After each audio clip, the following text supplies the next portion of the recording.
மாண்புமிகு பேரவைத் தலைவர் அவர்களுக்கும் மாண்புமிகு முதல்வர் அவர்களுக்கும் என்னுடைய வணக்கங்களை தெரிவித்துக் கொள்கிறேன்.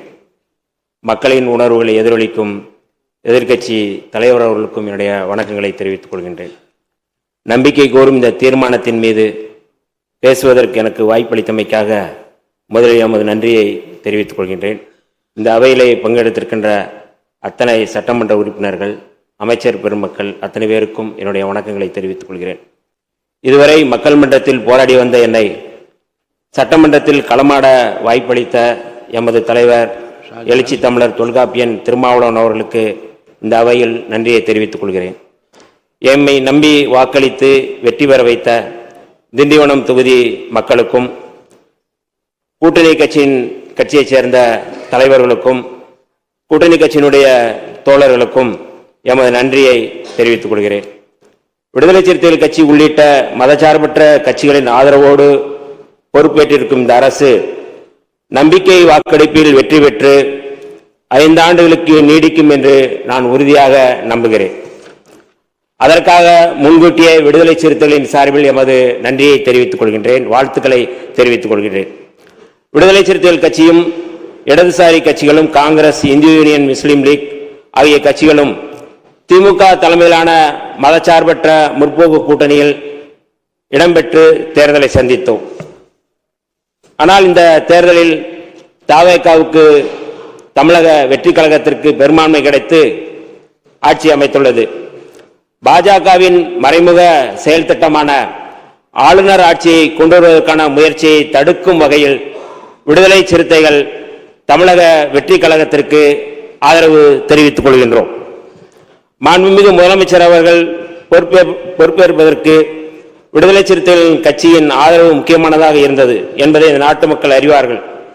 எமது ஆதரவை பெற்ற இந்த அரசு மக்கள் நல திட்டங்களை நிறைவேற்றி மாநில உரிமைகளை காத்து மிகச் சிறந்த அரசு என்ற பெயரை பெற்று சிறப்பிக்க வேண்டும் என்று விடுதலை சிறுத்தைகளின் சார்பில் நாங்கள் வாழ்த்துகின்றோம். இந்த அரசு ஆதரிப்பவர்கள், எதிர்ப்பவர்கள் என அனைவருக்குமான அரசாக இருக்கும் என்பதை நம்முடைய முதல்வர் அவர்கள் தனது நடவடிக்கைகள் மூலம் உணர்த்தியிருக்கிறார்கள். முதலமைச்சராக பதவியேற்றதற்கு பிறகு எதிர்க்கட்சி தலைவர்கள் அனைவரையும் வீடு தேடி சென்று அவர்களது வாழ்த்துக்களை பெற்றது தமிழ்நாட்டுக்கு மட்டுமின்றி இந்தியாவுக்கே நல்ல முன்னுதாரணத்தை ஏற்படுத்தியிருக்கின்றது. முதல்வருக்கு விடுதலை சிறுத்தைகளின் சார்பில் எனது பாராட்டுகளையும் தெரிவித்துக் கொள்கிறோம். எமது தலைவர் எழுச்சி தமிழர் தொல்காப்பியன் திருமாவளவன் அவர்களை நேரில் சந்தித்து வாழ்த்து பெற்றமைக்கு விடுதலை சிறுத்தைகளின் சார்பில் நன்றியை தெரிவித்துக் கொள்கின்றோம். விடுதலை சிறுத்தைகள் கட்சி இந்த அரசுக்கு நிபந்தனையற்ற ஆதரவை கொடுத்திருக்கிறது. ஆனால் இந்த அரசு சில நடவடிக்கைகளை எடுக்க வேண்டும் என எதிர்பார்க்கிறோம். தொகுதி மறுசீரமைப்பின் மூலமாக தமிழ்நாட்டின் நாடாளுமன்ற தொகுதிகளின் எண்ணிக்கையை குறைப்பதற்கு ஒன்றிய அரசு முயற்சித்த போது அதை ஏனைய எதிர்க்கட்சிகளின் துணையோடு அன்றைய முதலமைச்சர் தளபதி மு.க. ஸ்டாலின் அவர்கள் தலைமையில் மதச்சார்பற்ற முற்போக்கு கூட்டணியின் தலைவர்கள் அத்தனை பேரும் அதை முறியடித்தோம். அதன் தொடர்ச்சியாக இந்த அரசும் மாநில உரிமைகளை பாதுகாப்பதில் எந்த சமரசமும் இல்லாமல் உறுதியோடு இருக்க வேண்டும் என்று விடுதலை சிறுத்தைகளின் சார்பில் கேட்டுக்கொள்கிறோம். கடந்த திமுக ஆட்சியின் போது ஒன்றிய அரசுக்கும் மாநில அரசுகளுக்கும் இடையிலான உறவு குறித்து ஆராய்வதற்கு 2025ஆம் ஆண்டு ஏப்ரல் மாதம் நீதிபதி குரியன் ஜோசப் தலைமையில் ஆணையம் அமைக்கப்பட்டது. அந்த ஆணையத்தின் இடைக்கால அறிக்கையை இந்த ஆண்டு பிப்ரவரி மாதம் தாக்கல் செய்யப்பட்டுள்ளது. அந்த ஆணையம் தொடர்ந்து தனது பணிகளை செய்து முழுமையான அறிக்கையை அளிப்பதற்கு இந்த அரசு உதவ வேண்டும் என்று விடுதலை சிறுத்தைகளின் சார்பில் கேட்டுக்கொள்கிறோம். சில ஆண்டுகளுக்கு முன்பு வரை வட இந்திய மாநிலங்களில் நிகழ்ந்து வந்த ஆணவ படுகொலைகள் தமிழ்நாட்டிலும் இப்பொழுது தலைதூக்கியுள்ளன. அதை தடுத்து நிறுத்துவதற்கு சிறப்பு சட்டம் ஒன்றை இயற்ற வேண்டும் என்று வலியுறுத்தி விடுதலை சிறுத்தைகள் கட்சியும் இடதுசாரி கட்சிகளும் பல போராட்டங்களை முன்னெடுத்தோம். அதன் அடிப்படையில் கடந்த திராவிட முன்னேற்ற அரசு முன்னாள் முதல்வர் மரியாதைக்குரிய மு.க. ஸ்டாலின் அவர்கள் ஓய்வு பெற்ற நீதிபதி K.N. பாட்ஷா தலைமையில் ஆணையம் ஒன்றை அமைத்தார். அதன் அறிக்கையை பெற்று அதன் அடிப்படையில் ஆணவ கொலைகளை தடுத்து நிறுத்துவதற்கான ஒரு சிறப்பு சட்டத்தை இயற்ற வேண்டும் என்று விடுதலை சிறுத்தைகளின் சார்பில் நாங்கள் கேட்டுக்கொள்கிறோம். அரசு ஊழியர்களாக பணியாற்றி வரும் SC/ST ஊழியர்களின் பதவி உயர்வுக்கு 200 பாயிண்ட் ரோஸ்டர் முறை இருந்து வந்தது. அதை உச்சநீதிமன்றம் ரத்து செய்துவிட்ட நிலையில் அவர்களது பதவி உயர்வு பாதிக்கப்பட்டது.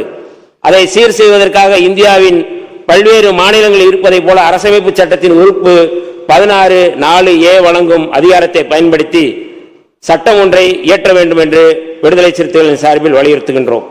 அதன் அடிப்படையில் கடந்த அரசு அதை பரிசீலிப்பதற்கு ஓய்வு பெற்ற நீதிபதி GM அக்பர் அலி தலைமையில் ஆணையம் ஒன்றை அமைத்துள்ளது. அதன் அறிக்கையை பெற்று அந்த சட்டத்தையும் இயற்ற வேண்டும் என்று நாங்கள் வலியுறுத்துகின்றோம். இந்த அரசு பொறுப்பேற்றதும் உடனடியாக எதிர்கொண்டிருக்கும் முக்கியமான சிக்கல் தமிழ்நாட்டு மீனவர்களுடைய சிக்கல். புதிய ஆட்சி அமைந்தால் இலங்கை கடற்படையின் தாக்குதலில் இருந்து தாம் பாதுகாக்கப்படுவோம் என்று நம்பி வாக்களித்திருக்கிறார்கள். நேற்று இலங்கை கடற்படையினரால் நமது மீனவர்கள் 40 பேர் கைது செய்யப்பட்டு அவர்களது படகுகளும் இலங்கை கடற்படையால் பறிமுதல் செய்யப்பட்டிருக்கிறது. மீனவ மக்கள் இந்த அரசின் மீது வைத்துள்ள நம்பிக்கையை பாதுகாக்கும் விதமாக இந்த பிரச்சனைக்கு நிரந்தர தீர்வு காண்பதற்கு நம்முடைய அரசு முன்வர வேண்டும் என்று விடுதலை சிறுத்தைகளின் சார்பில் நாங்கள் கேட்டுக்கொள்கிறோம். 2013ஆம் ஆண்டு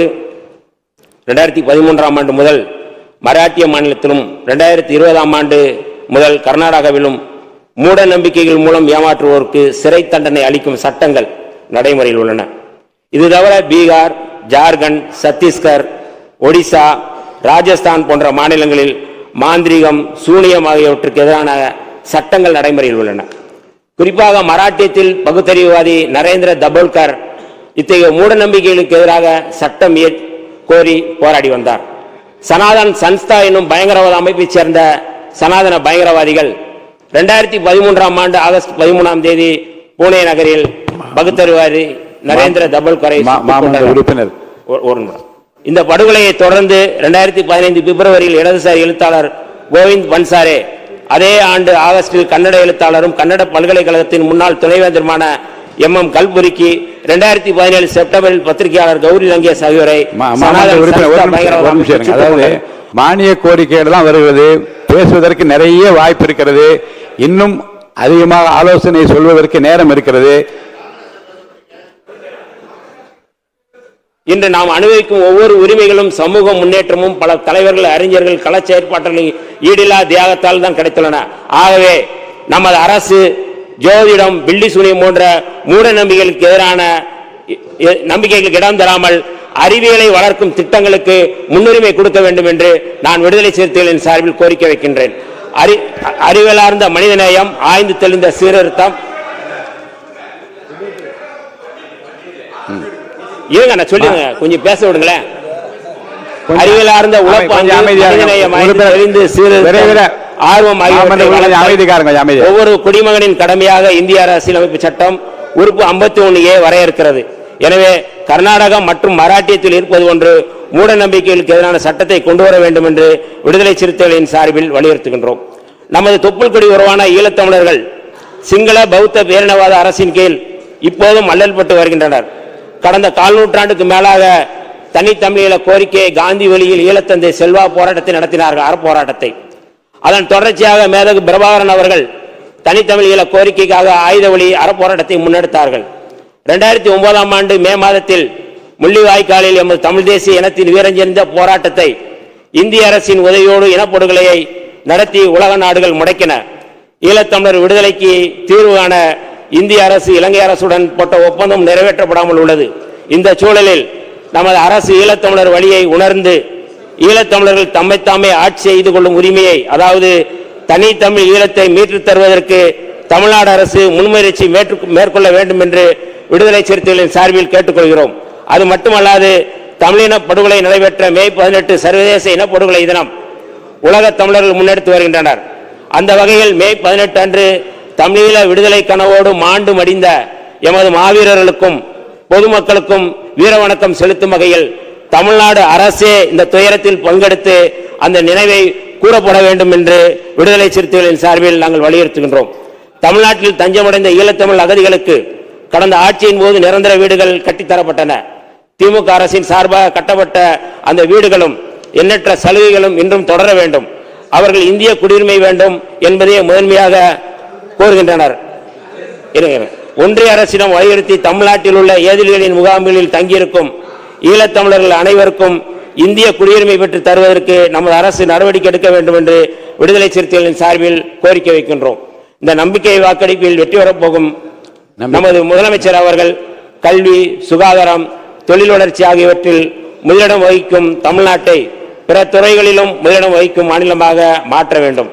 கடந்த திராவிட மாடல் அரசு, திமுக அரசு முன்வைத்த காலை சிற்றுண்டி திட்டம், மகளிருக்கான உரிமை திட்டம், நான் முதல்வன் திட்டம், தமிழ் புதல்வன் திட்டம் இந்த ஆட்சியிலும் தொடர வேண்டும் என்று விடுதலை சிறுத்தைகளின் சார்பில் நாங்கள் கோரிக்கை வைக்கின்றோம்.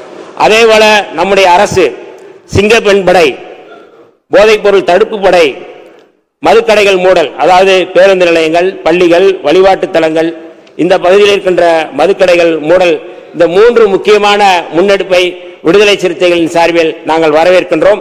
2 யூனிட் மின்சாரம் 5 ஆண்டுகளும் தொடர வேண்டும் என்றும் விடுதலை சிறுத்தைகளின் சார்பில் நாங்கள் கோரிக்கை வைக்கின்றோம். 1946ஆம் ஆண்டு டிசம்பர் 17ஆம் தேதி அரசமைப்பு சட்ட அவையில் புரட்சியாளர் அம்பேத்கர் தனது முதல் உரையை இந்த வரிகளோடு முடித்திருப்பார். இந்த அவையை தமக்கு அளிக்கப்பட்டுள்ள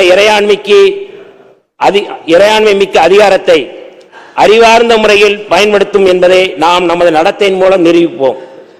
அதன் மூலமாக நாட்டின் அனைத்து தரப்பினரையும் நம்மோடு அழைத்து செல்ல முடியும். ஒற்றுமை எட்டுவதற்கு இதை தவிர வேற வழி இல்லை. நன்றி, வணக்கம். தமிழ் வாழ்க, ஈழம் வெல்க, தந்தை பெரியார் வாழ்க, புரட்சியாளர் அம்பேத்கர் வாழ்க, எழுச்சி தமிழர் வாழ்க. நன்றி, வணக்கம். மாண்புமிகு உறுப்பினர்